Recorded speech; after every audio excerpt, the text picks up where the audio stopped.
Some people hate Warsaw, while others love it. Why such a strong divide, and should you move here at all? In this video, I'll share my personal experience after living here for 2 years. We'll talk about costs, lifestyle, neighborhood, surroundings, and much more. Plus, I'll show you some places and life hacks you definitely won't hear about elsewhere.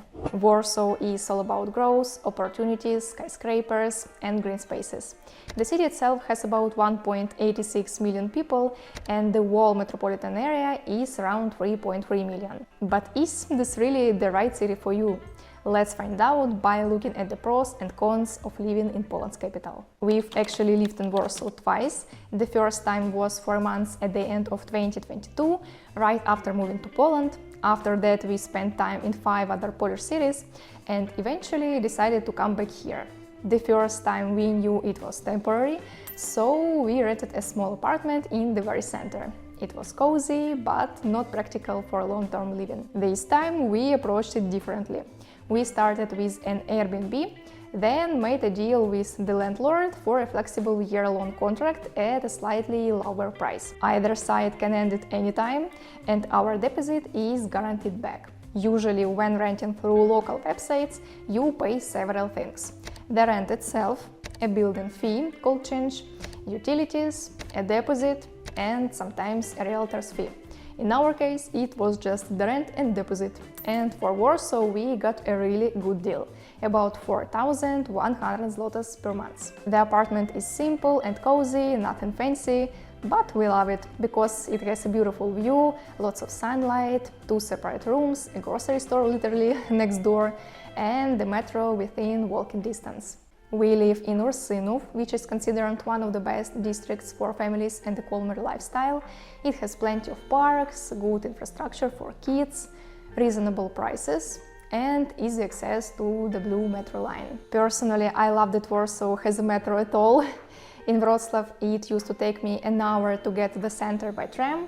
Here, it's about 30 minutes by metro. Since I don't like noise or crowds, I rarely leave my district, and right nearby there is a beautiful forest where we love cycling and relaxing in summer. According to recent surveys, Ursynów, Mokotów, Żoliborz and Wilanów often get high ratings for quality of life. Praga Północ, Białolenka, Ursus and Targówek usually get lower scores.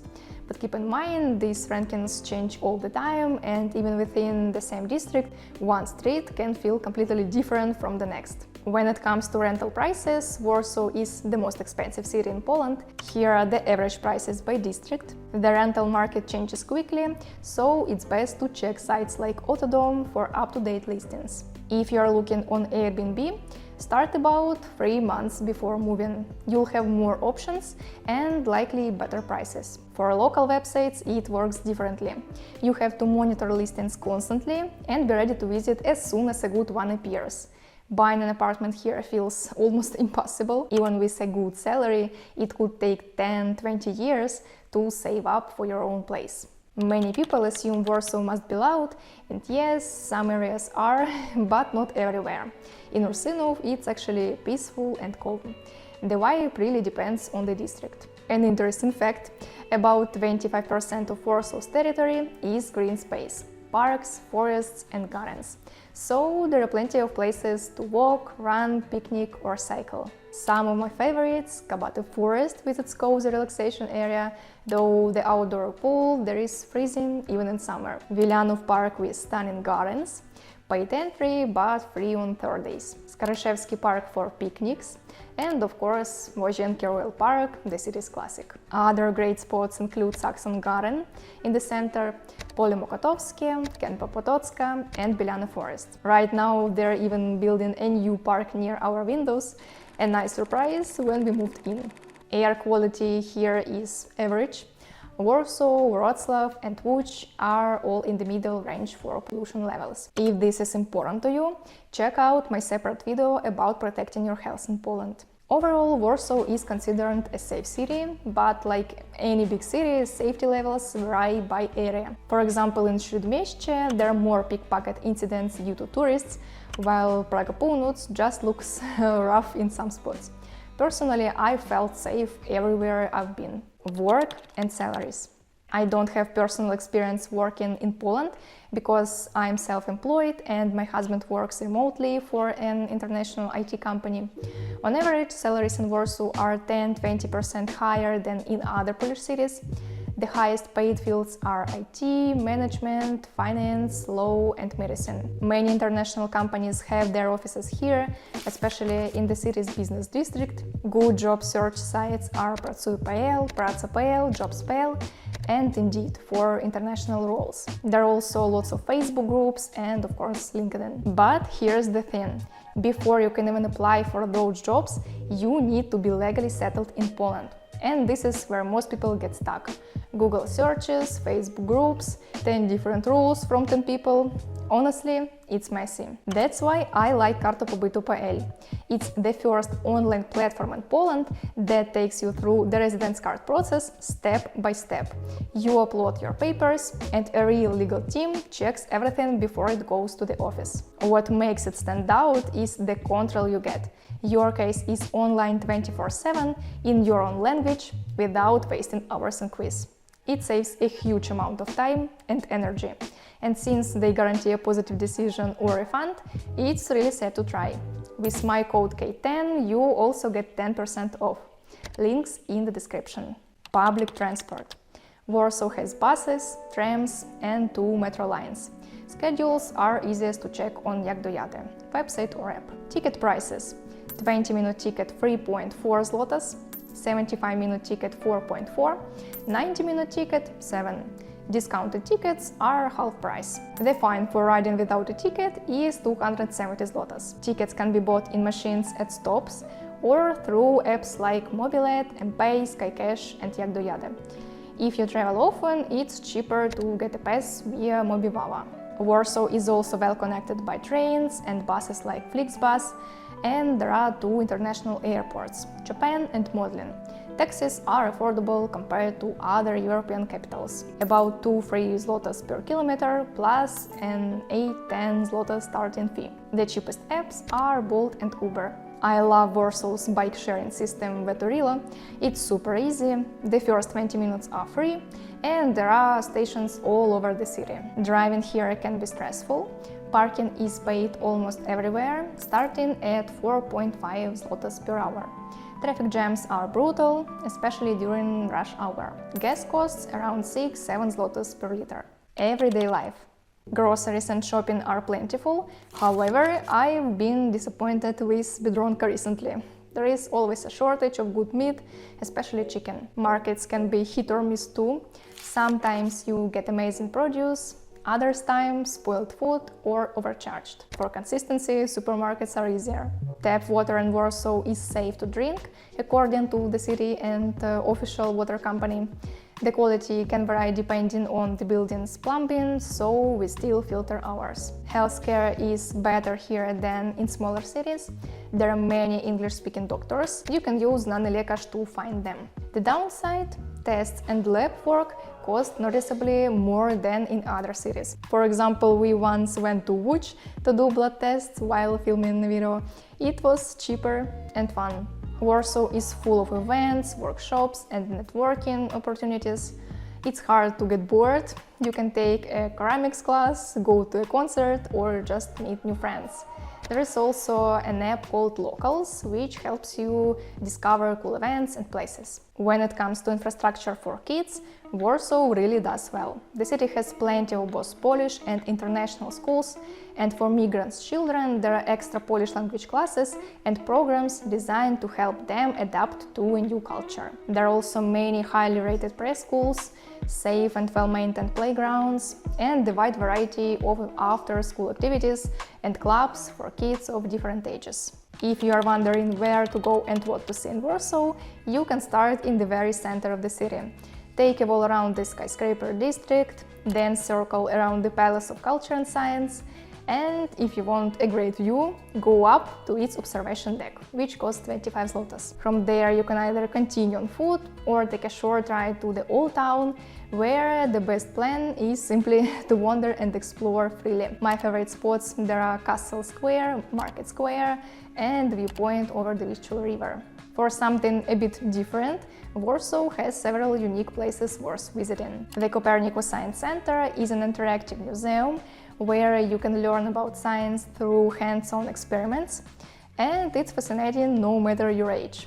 Elektrownia Powierzchnia is a trendy shopping and dining space with a very cool vibe, built on the site of a former power plant. It's perfect for shopping and grabbing a bite at the food court decorated with neon signs. Another interesting spot is Praski Konezer, a creative cultural and shopping complex built where a vodka factory used to be. Today it's home to Google's campus, as well as interesting exhibitions and events. There are also two beautiful historic market halls, Hala Gvardii and Hala Koszyki, which combine a retro feel with modern industrial design, offering plenty of places to eat and explore. To explore Warsaw for free, you can listen to Chopin music benches, if they're working of course. Go up to the rooftop garden of the University of Warsaw Library, which also has another viewpoint. Walk along the Vistula River boulevards, check out around 100 murals scattered throughout the city, watch the multimedia fountain show in summer, and visit dozens of museums on their free admission days. These could be the Chopin Museum, the Neon Museum, the Pinball Museum, the Pharmacy Museum, the Museum of Modern Art, the Royal Castle, and many more. I personally like the Royal Castle thanks to its outer guide. There are places to eat here for every taste. From Polish cuisine, we tried Gościniec and the Piecek, although I liked the Wrocław Pirogarnia in the market square much more. When it comes to Georgian food, I completely fell in love with the Little Georgia restaurant. The best sushi we've ever had was from Mama Sushi, and surprisingly it was a delivery order. As for coffee shops, I've only tried a couple of spots so far, but I really like them. We've talked about Warsaw itself, so now let's explore a bit of the surrounding area. Just a couple of train stops from the city, there is a glamping site with cozy round houses shaped like little planets. That's where Andrew and I celebrated my birthday. It was one of his gifts. It's not the cheapest place, but for a couple of days of relaxation without a car, it's perfect. About 50 kilometers from Warsaw there is a little-known town called Żerardów, a quiet post-industrial gem with an old textile factory, peaceful streets and lots of nature. We even filmed a separate video about it, so you can check that out. Among the bigger cities nearby, we managed to visit Łódź and Lublin. Łódź really surprised me with its contrasts and modern creative spaces. The places that stood out to me the most were Manufaktura, a revitalized shopping center, surprisingly beautiful cemeteries with impressive architecture, Rose Passage with its touch and story, and the Fuzja district with its slightly eerie assembly hall. On Łódź's main street we also had a delicious, though not cheap, meal at a Polish restaurant, and we stayed in an attic in a neighboring building. Sounds funny without context, right? It was hot and cramped, but at least the price was good. Lublin, on the other hand, completely stole my heart.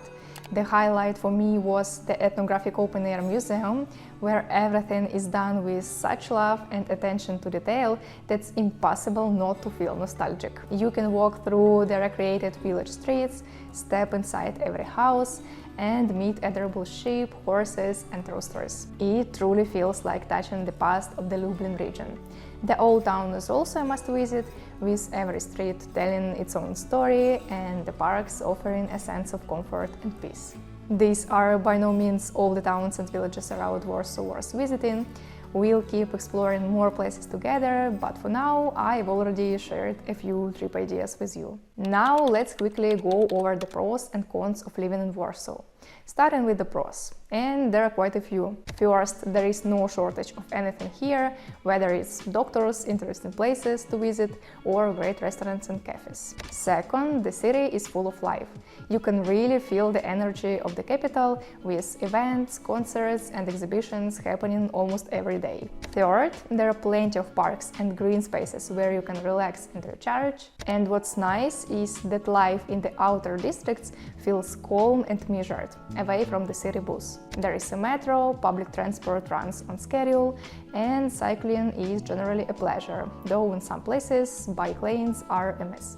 And of course, having an airport nearby makes traveling much easier. Another big plus is the large community of expats, which makes adapting easier, as well as endless opportunities for building your personal brand, career, or business. On top of that, salaries in Warsaw are higher than in most other Polish cities. Now for the cons.